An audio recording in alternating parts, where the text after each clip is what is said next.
समाजातील प्रत्येक घटना थेट आपल्यापर्यंत पोहोचवणारे आपलं हक्काचं न्यूज चॅनल क्रांती सूर्य न्यूज। संपादक शशिकांत राजवंत।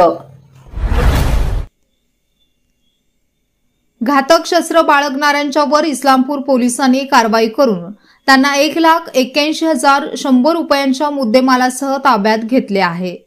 इस्लामपूर पोलिसांकडून मिळालेली माहिती अशी की वरिष्ठांनी आगामी गणेशोत्सवाच्या अनुषंगाने अग्निशक व इतर घातक शस्त्र बाळगणाऱ्यांवर कारवाई करण्याबाबत सूचना प्राप्त झाल्या होत्या।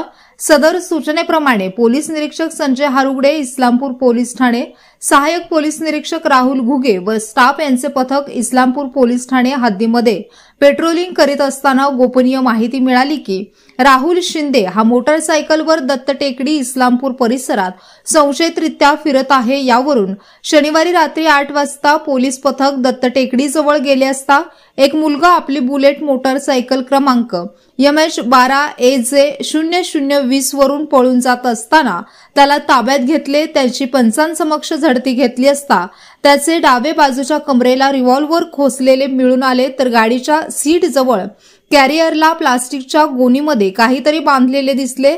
ते काढून त्याची पंचांसमक्ष पाहणी केली असता त्यामध्ये एक मोठी तलवार मिळून आली।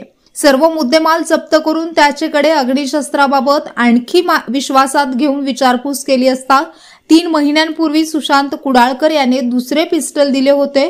ते पिस्टल मी त्यास परत दिले आहे। तो ते पिस्टल सोबत घेऊन फिरत असून सुशांत हा कामेरी रोड भागात थांबला असल्याचे रोहन शिंदे याने सांगितले। त्याप्रमाणे पोलीस स्टाफ व अधिकाऱ्यांनी कामेरी येथून सुशांत कुडाळकरला ताब्यात घेऊन त्याची झडती घेतली असता त्याचे कमरेला एक पिस्टल लावलेले मिळून आले। बुलेटसह 2 पिस्टल, तलवार असा एकूण 1,81,100 रुपयांचा मुद्देमाल जप्त करून इस्लामपूर पोलीस स्टेशनमध्ये गुन्हा नोंद करण्यात आला असून संशयित रोहन राजेश शिंदे वय 22 राहणार इस्लामपूर तालुका वाळवा व सुशांत सुभाष कुडाळकर वय 37 राहणार दत्त टेकडी इस्लामपूर यांना अटक करण्यात आली आहे।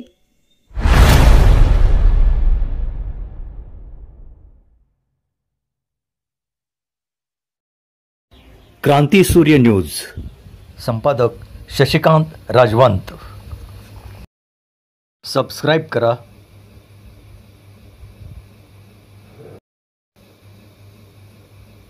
बेल आयकॉनला क्लिक करा आणि लाईक करायला विसरू नका।